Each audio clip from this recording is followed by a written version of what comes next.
Yo, salut, j'espère que vous allez bien. Aujourd'hui, nouvelle vidéo et j'avais envie de faire une review sur une série et ça fait un moment que j'ai envie de vous faire cette vidéo mais je la tourne jamais.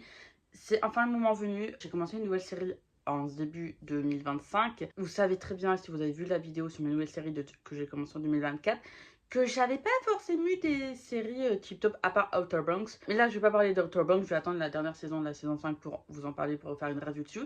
Non, cette fois-ci, je vais vous parler de... Il faut que j'arrive à dire le titre parce que le titre est en anglais et que je ne la retiens jamais. C'est The Bastard Son and the Devil Himself. Ça, c'est le titre de la série.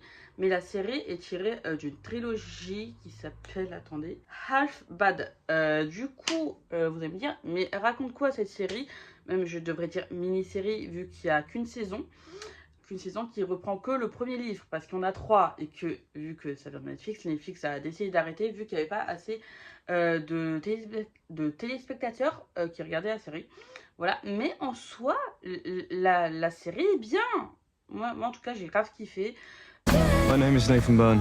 The bastard son of the devil himself. Qu'est-ce qu'elle raconte? On va suivre l'histoire de Nathan qui a 16 ans et en fait lui c'est un peu un cas particulier vu que en fait comme vous le savez sûrement pas, dans cette série il y a deux clans, les clans des sorciers du coup qui utilisent la magie blanche entre guillemets les gentils et le clan des sorciers qui utilisent la magie noire entre guillemets qui vont être considérés comme des méchants, pas si méchants que ça mais, bon, bref il y a deux clans si vous voulez.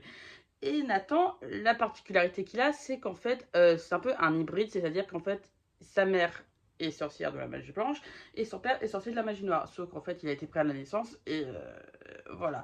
Sauf que quand tu arrives à un certain âge, ben, en fait, tu dois faire une cérémonie pour du coup recevoir le sang d'un de tes parents. Sauf que du coup, ben, en fait, d'autres personnes ne veulent pas que Nathan reçoive le sang de son père. Le père qui n'a jamais vu sa vie. Voilà, et Nathan, lui, en fait, son but, ça va être de revoir son père pour recevoir du sang, etc. Et du coup, on va le suivre dans la première saison, et qui est le tome 1, dans ce but-là. Je ne connais pas la suite, je n'ai vu que la série, et la série qui est, à mon sens, très bien, et qui m'a donné envie de lire les bouquins que je n'ai toujours pas lus, que je n'ai toujours pas, mais qu'il faudra que j'achète. Parce qu'en fait, je suis en indécision, parce que vu que c'est un livre anglophone, qui est sorti en 2014, en fait, je sais pas si je le lis en anglais ou si je vais le lire en français. Je ne sais pas. Mais j'avais envie de vous parler de ces séries parce qu'elle est ultra géniale. Et en plus, particularité, c'est que de base, les séries, c'est soit vous les connaissez parce que vous les regardez à la télé, soit c'est parce que c'est un Instagram, soit c'est parce que tout le monde en parle, soit parce qu'il y a une bonne com dessus. Et en général, ça vient d'Instagram et TikTok. Sauf qu'en fait, cette série, je l'ai pas vue d'Instagram ou TikTok. C'est pour ça que je voulais vous en parler. C'est qu'en fait, elle vient de Pinterest. Enfin, elle vient de Pinterest. C'est très bizarre dit comme ça. Elle vient de Pinterest. Elle vient pas du tout de Pinterest. C'est que, en fait, j'ai vu des photos d'un certain personnage que j'ai pas envie de spoiler. Et je me suis dit, mais purée, genre, il a une vibe, le personnage. Et genre, tout le monde, tous ceux qui ont vu cette série vont vous dire que ce personnage, c'est un des meilleurs persos de cette histoire, en fait. Et je me suis dit, vas-y, quand j'ai le titre, je me suis dit, vas-y, je vais regarder. J'ai regardé la série. Et je faisais que d'attendre ce perso qui arrivait, je crois, à l'épisode 3 ou 4, je ne sais plus. En sachant qu'il y a 8 épisodes, du coup, il n'est pas là tout le temps. Mais les épisodes sont assez longs. Et quand il est arrivé, et j'ai vu que c'est comment il était, et j'avais exactement cette vibe-là dans ma tête. Et j'étais, mais trop content.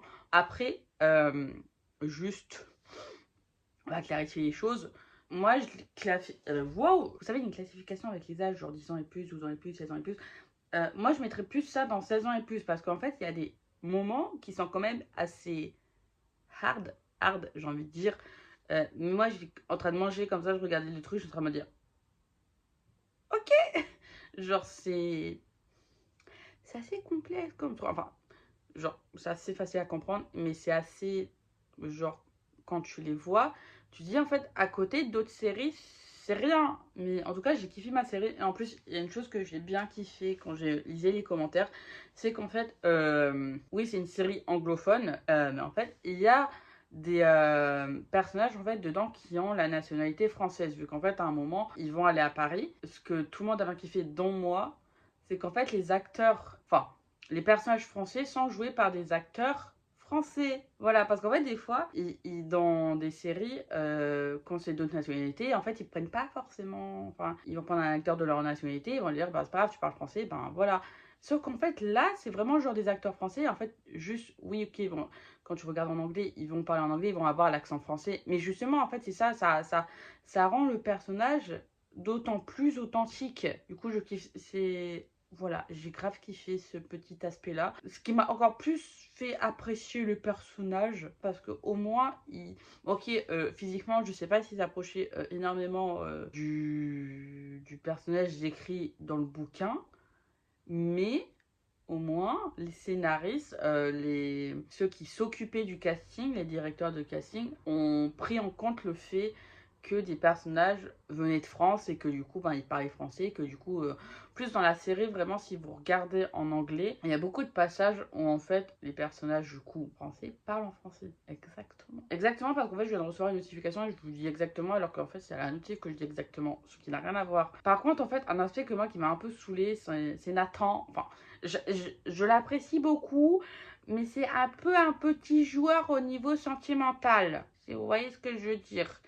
À un moment, Nathan, il faut que tu choisisses ton camp. Tu peux pas jouer avec les sentiments de tout le monde. Et ça m'a un peu gonflé tout au long de cette mini-série. Et du coup, c'est justement pour ça aussi, en fait, je veux savoir en fait comment il évolue de ce niveau-là. Et aussi pour l'autre perso que j'apprécie beaucoup. Et vous allez me dire, mais pourquoi tu parles ça alors que tu n'as pas lu les livres? Je lirai les livres et je vous referai une review sur les livres en vous disant, j'ai dit ça avant sur la série. Voilà, je les lirai. Et de toute façon, j'ai beaucoup de livres à lire, donc voilà. Bref, j'avais juste envie de vous faire une petite vidéo dessus et en parler. Et si vous avez lu les bouquins, dites-moi en commentaire pour me donner envie, encore plus envie d'aller les acheter et de me dépêcher pour que j'aille les acheter. Si vous avez vu la série aussi. D'ailleurs, dites-moi en commentaire si vous avez apprécié cette mini-série et si vous avez envie de lire les livres. Et moi, je vous dis à plus dans une prochaine vidéo.